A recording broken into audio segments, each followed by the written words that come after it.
First ever factory outlet Mukunda jewellery KPHB Kothapet Khammam Somajiguda Hanamkonda.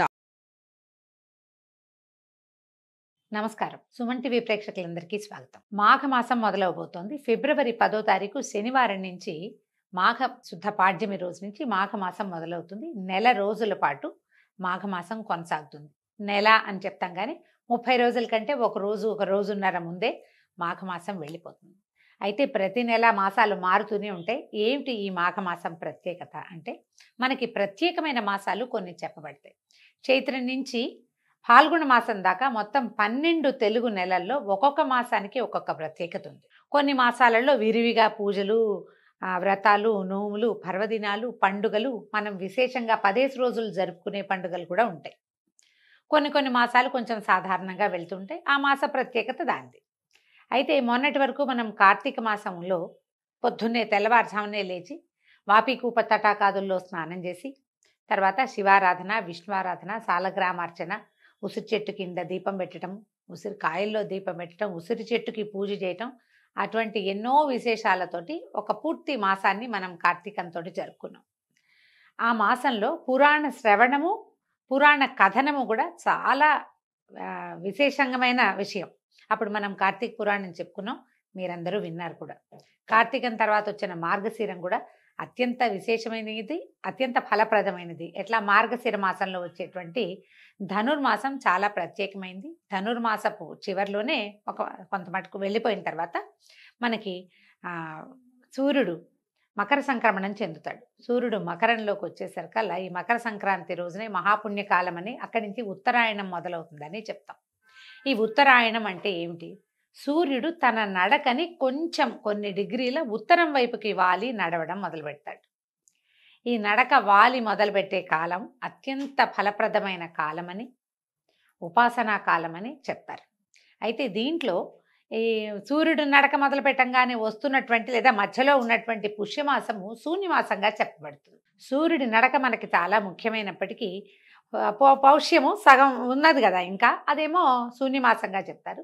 శూన్యమాసం వెళ్ళిపోగానే మొదలయ్యేటువంటి ఈ మాఘమాసము చాలా విశేషమైనది. ప్రత్యేకమైన పర్వదినాలు ఉన్నాయి.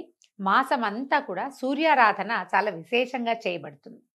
సూర్యారాధన ఎట్లా చేయాలి, సూర్యుడికి ప్రత్యేకంగా పూజ చేసే విధానాలు ఉన్నప్పటికీ ఏ విధానము తెలియని వాళ్ళు కూడా సూర్యుడిని సులభంగా ఉపాసన చేసుకోవచ్చు. ఉపాసన అనగానే అదేదో పెద్ద బ్రహ్మాండమైన విషయంగా కనపడుతుంది, వినపడుతుంది, కానీ ఏమీ లేదు. పొద్దున్నే స్నానం చేయటం, సూర్యుడికి ముఖం చూపించటం, చూడడమే.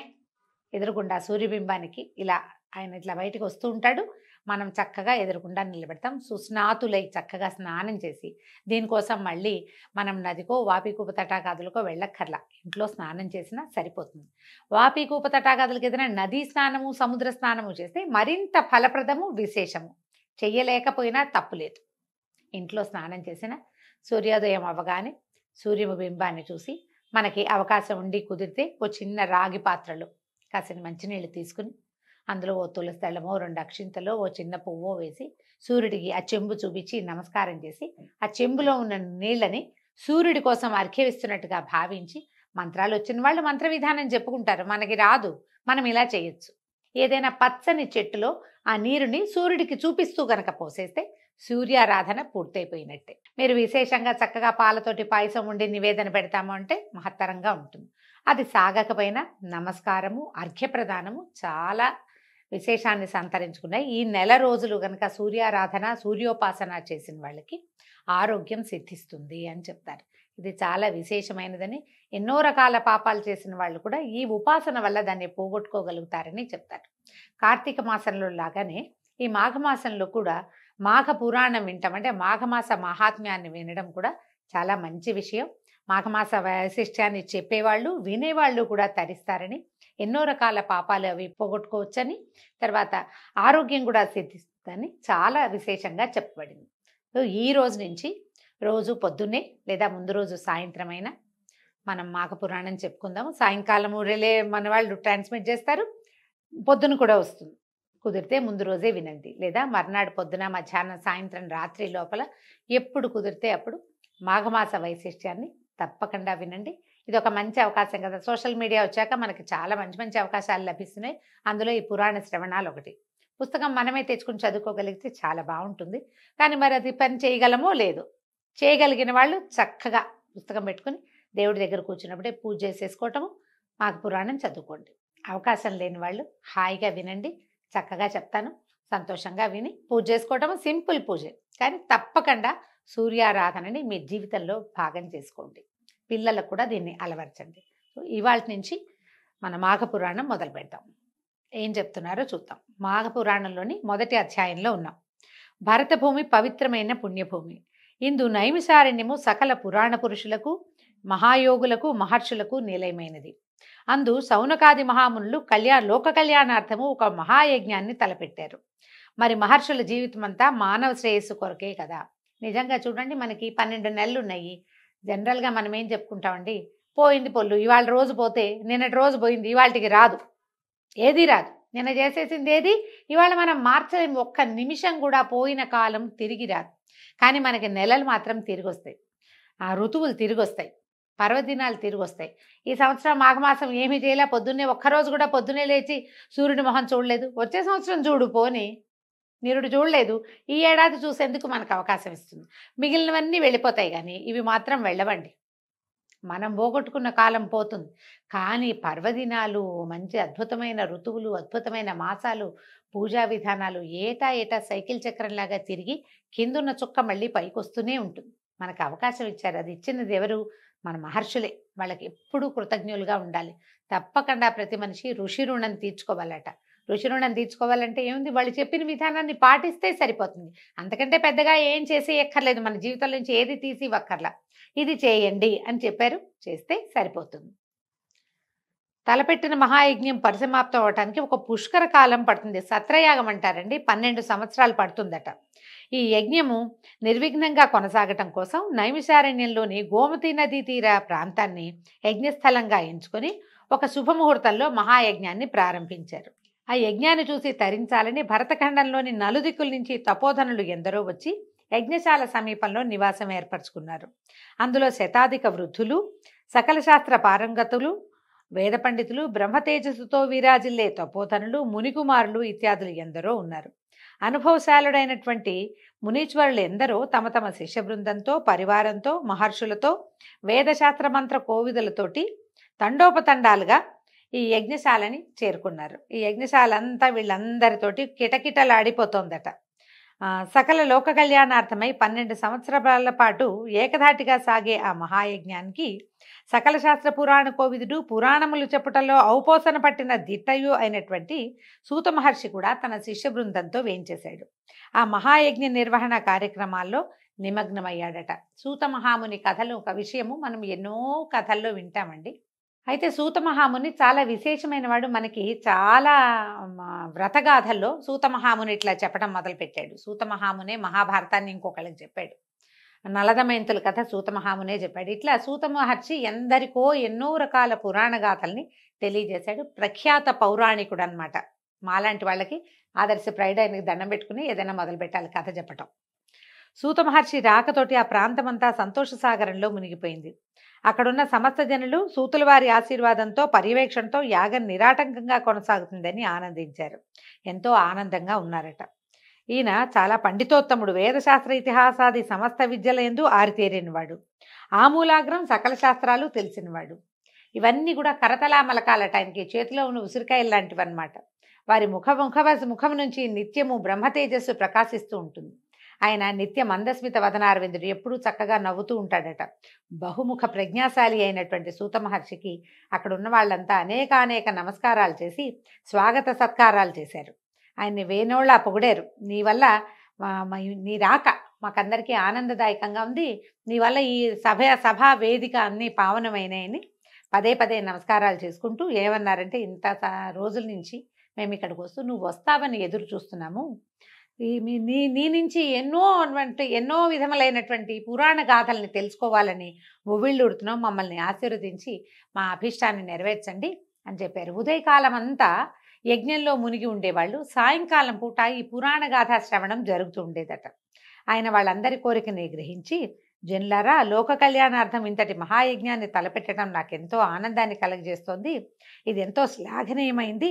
యజ్ఞ విరామ సమయంలో మీరు నా నుంచి పురాణ గాథలు వినాలని అనుకోవటం కూడా చాలా అభినందించవలసిన విషయము.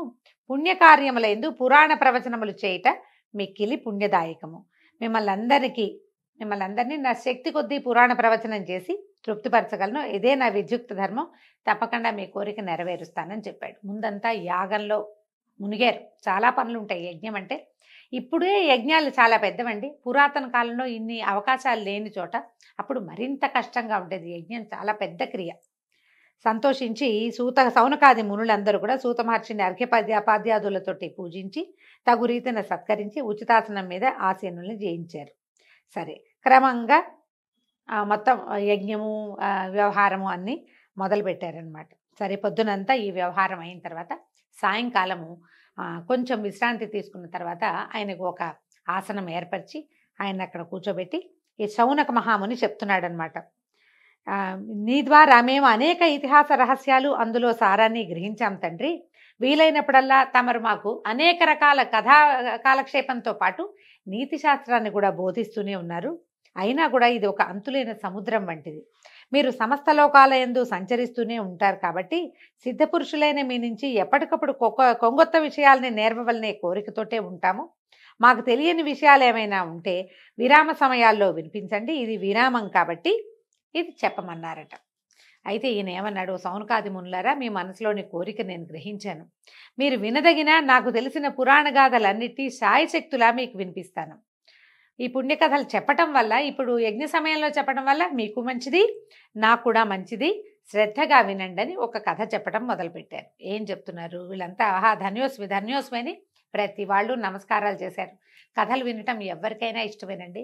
కథని ఏదో ఒక గాథ, ఏదో ఒకటి కల్పిత గాథ కాకుండా నిజంగా జరిగినది, ప్రత్యక్ష నిదర్శనం కలిగిన విషయాన్ని సాకల్యంగా ఆమూలాగ్రం శ్రీ నుంచి శుభం వరకు మొత్తం కథ అంతా ఎవరైనా వివరంగా, మళ్ళీ అందులో జరిగిన సంఘటనల్ని ఎంతో కొంత విస్తరంగా చెప్తుంటే ఇంటర్ప్రేట్ చేస్తూ అసలు ఉద్దేశం ఏమిటి, కథాగమనంలో వచ్చినటువంటి విశేషాలని మరింత విశదీకరించి నీతి వాక్యాలతోటి కనుక తెలియజేస్తే జీవితానికి ఎంతో ఉపయోగపడుతుంది. పురాణ శ్రవణం ఎప్పుడు మంచిదేనండి. ఈ సౌనకాది మునులు వాళ్ళంతట వాళ్ళు ఎంతో తపస్సు చేసుకోగలిగిన వాళ్ళు, స్వయంగా తపస్సులు, ప్రతి వాళ్ళు పండితులు అయినా కూడా మనకంటే పెద్దవాడు చెప్పేది వినాలన్న వినయం ఉండటము ఇక్కడ చాలా విశేషమైన సంగతి. అయితే ఇప్పుడు ఏం చెప్తున్నారంటే, ఓ మునులారా, మీ కోరిక చాలా నచ్చింది నాకు. అయితే మీరు ఏం వినాలనుకుంటున్నారు అని అడిగేసరికల్లా వీళ్ళు ఏం చెప్పారు, అక్కడున్న ఆయన ఒక పెద్ద మనిషి, ఒక మహాముని చెప్తున్నారట. పురాణ పురుష, పద్మపురాణాంతర్గతమైన మాఘమాస మహాత్మ్యాన్ని వినాలని ఉత్సుకతతోటి ఉన్నాము. కాబట్టి మాకు మాఘమాస మహాత్మ్యము, ఆ మాసంలో ఆచరించవలసినటువంటి విధి విధానాలను ధర్మాలను వినిపించి మమ్మల్ని ధన్యులు చేయమని అడిగారు. దాంతో సరిగ్గా చెప్పబోతున్నారనమాట. మాఘ పురాణం వినటం ఎల్లరకు శ్రేయోదార్ఘ్యమే. ఈ మహాయజ్ఞ పుణ్యకార్య సమయంలో మాఘమాస మహాత్మ్యం వినిపించే మహద్భాగ్యం కలిగినందుకు నాకెంతో సంతోషంగా ఉంది. సావధానులై వినమంటున్నారు. ఓ మునిశ్రేష్ఠులారా, నేను రోమహర్షణ మహర్షి కుమారుడను, వేదవ్యాస మహర్షికి ప్రియ శిష్యుడను. నా తండ్రి సకల శాస్త్ర కోవిదుడు అగుట చేత ఆయన వద్ద నుంచి నేను సకల శాస్త్రాలు అభ్యసించాను. అదీకాక వేదవ్యాస మహర్షికి ప్రియ శిష్యుడినైనందువలన నా గురువుగారి దయ వలన నాకు అబ్బిన జ్ఞానమంతటినీ 10 మందికి పంచిపెట్టి పరమాత్ముని సన్నిధిని చేరాలనే కోరికతోటి ఉన్నాను. ఆయన దయ వల్లనే మీరు అడిగిన ప్రశ్నలన్నిటికీ జవాబు చెప్పగలవాడిని అయ్యాను. ఇవి పుణ్యగాథలు, సకల లోకములను తరింపచేయును, సర్వశుభములను ఒసగును. పూర్వం మీరడిగినట్టే వశిష్ఠ మహామునిని దిలీప మహారాజు మాఘమాస మహాత్మ్యాన్ని వివరించమని కోరాడు. తన కులగురు అయినటువంటి వశిష్ఠుల వారు చెప్పిన దాన్ని దిలీప మహారాజు శ్రద్ధగా విని తరించాడు. దాన్నే మీకు ఇప్పుడు చెప్పబోతున్నాను, సావధానులుగా వినమన్నారు. దీంతో మొదటి అధ్యాయం పూర్తయిందండి. రేపు ఉదయం మళ్ళీ 2వ అధ్యాయంతో కలుసుకుందాం. నమస్కారం.